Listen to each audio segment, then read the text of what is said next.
Hi friends, ഇനി നമുക്ക് പഴയ കലണ്ടർ വെച്ച് ഒരു ആർട്ടിഫിഷ്യൽ പ്ലാന്റ് ഉണ്ടാക്കി നോക്കിയാലോ. അപ്പോൾ നമ്മൾ എടുത്തിട്ടുള്ള കലണ്ടറിൽ നിന്നും ഒരു പീസ് കട്ട് ചെയ്തെടുത്തു. കാർഡ്ബോർഡ് പീസിൽ ഇലയുടെ ഷേപ്പിൽ വരച്ച് കട്ട് ചെയ്തെടുത്തത് ഇതിലേക്ക് വെച്ചൊന്ന് വരച്ചു കൊടുക്കുകയാണ്. അതിനുശേഷം നമുക്കത് കട്ട് ചെയ്തെടുക്കണം. സിമ്പിളായി ചെയ്തെടുക്കാവുന്ന നമ്മുടെ ഇന്നത്തെ ക്രാഫ്റ്റ് വർക്ക് പറ്റുന്നവരൊക്കെ ഒന്ന് ട്രൈ ചെയ്ത് നോക്കണേ. വരച്ചെടുത്തത് നമ്മൾ കട്ട് ചെയ്തെടുത്തു. ഇനി നമുക്ക് ഇതിലേക്ക് ഒരു തണ്ട് ഒട്ടിച്ചു കൊടുക്കണം. അപ്പോൾ അതിന് വേണ്ടിയിട്ടുള്ളതാണ് നമ്മൾ റോൾ ചെയ്തെടുക്കുന്നത്. ഇനി നമ്മൾ റോൾ ചെയ്തെടുത്തിട്ടുള്ള ഇത് നമുക്ക് ഇലയിലേക്ക് ഒന്ന് ഒട്ടിച്ചു കൊടുക്കാം. ഇത് ഒട്ടിച്ചെടുത്തതിന് ശേഷം തണ്ടിനകത്തേക്ക് നമ്മളൊരു ഈർക്കിളി ഇട്ട് കൊടുക്കുന്നുണ്ട്. ഇനി നമുക്ക് ഇലയിൽ ആദ്യം വൈറ്റ് കളർ പെയിന്റ് ഒന്ന് കൊടുത്തെടുക്കണം. പഴയ കലണ്ടർ വെച്ച് ചെയ്തെടുക്കാവുന്ന ഈ ഒരു ക്രാഫ്റ്റ് ആയിട്ട് ഷെയർ ചെയ്യാൻ പറ്റുന്നവരൊക്കെ മാക്സിമം ഷെയർ ചെയ്തൊന്ന് സപ്പോർട്ട് ചെയ്യണേ. ഇലയിൽ നമ്മൾ വൈറ്റ് കളർ പെയിന്റ് മുഴുവനായും കൊടുത്തെടുത്തു. ഇനി നമുക്ക് ഗ്രീൻ കളർ പെയിന്റ് വെച്ച് ഇലയുടെ വെയിൻസ് ഒക്കെ ഒന്ന് പെയിന്റ് ചെയ്ത് കൊടുക്കാം. ഇലയുടെ തണ്ടിൽ നമുക്ക് ഈ ഒരു ഗ്രീൻ കളർ പെയിന്റ് കൊടുത്തെടുക്കണം. അപ്പൊ നിങ്ങളുടെ ഫാമിലിയിൽ ക്രാഫ്റ്റ് ഒക്കെ ഇഷ്ടപ്പെടുന്നവർക്ക് വേണ്ടിയിട്ടൊക്കെ ഒന്ന് ഷെയർ ചെയ്ത് കൊടുക്കാൻ ആരും മറന്നു പോകരുതേ.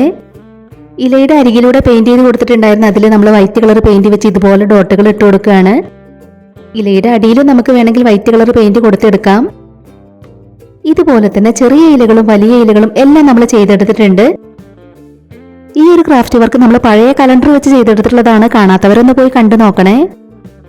ഇനി നമ്മൾ ചെയ്തെടുത്തിട്ടുള്ള ഓരോ ഇലകളും നമുക്ക് പതുക്കെ ഒന്ന് വളച്ചു കൊടുക്കണം. അതിനകത്ത് ഇട്ട് കൊടുത്തിട്ടുള്ള ഈർക്കിളി പൊട്ടിപ്പോവാത്ത രീതിയിൽ വേണം നമ്മൾ വളച്ചെടുക്കാൻ. പഴയ കലണ്ടറൊക്കെ വെച്ച് വേറെ ഒരുപാട് ക്രാഫ്റ്റ് വർക്കുകൾ നമ്മുടെ ചാനലിൽ ചെയ്തിട്ടുണ്ട്.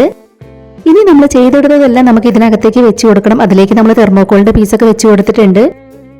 നമ്മൾ ചെയ്ത് വെച്ചിട്ടുള്ളതിൽ ചെറിയ ഇലകൾ നോക്കിയാണ് നമ്മൾ ആദ്യം വെച്ച് കൊടുക്കുന്നത്. ഇപ്പം നമ്മൾ എല്ലാ ഇലകളും അതിനകത്തേക്ക് വെച്ച് കൊടുത്തിട്ടുണ്ട്. നമ്മൾ അതിൽ വെച്ച് കൊടുത്തിട്ടുള്ള തെർമോക്കോൾ പീസിന്റെ മുകളിലായിട്ട് നമ്മൾ ബ്രൗൺ കളർ പെയിന്റ് ഒക്കെ കൊടുത്തെടുത്തു. നമ്മൾ ചെയ്തെടുത്തിട്ടുള്ള ഇലകളുടെ അടിവശം കണ്ടാൽ മാത്രമേ നമ്മളിത് കലണ്ടർ വെച്ചിട്ടാണ് ചെയ്തെടുത്തിട്ടുള്ളതെന്ന് അറിയാൻ പറ്റുള്ളൂ. അപ്പോൾ എങ്ങനെയുണ്ട് നമ്മൾ പഴയ കലണ്ടർ വെച്ച് ചെയ്തെടുത്തിട്ടുള്ള ക്രാഫ്റ്റ് വർക്ക് കാണാനായിട്ട്? നിങ്ങൾക്ക് ഇഷ്ടമായോ? അപ്പോൾ നിങ്ങൾക്ക് ഇഷ്ടമായിട്ടുണ്ടെങ്കിൽ ഒരു ലൈക്ക് തരിക. ഇതുവരെ നമ്മുടെ ചാനൽ സബ്സ്ക്രൈബ് ചെയ്യാതെ കാണുന്നവരുണ്ടെങ്കിൽ സബ്സ്ക്രൈബ് ചെയ്ത് സപ്പോർട്ട് ചെയ്യാൻ ആരും മറന്നു പോകരുതേ.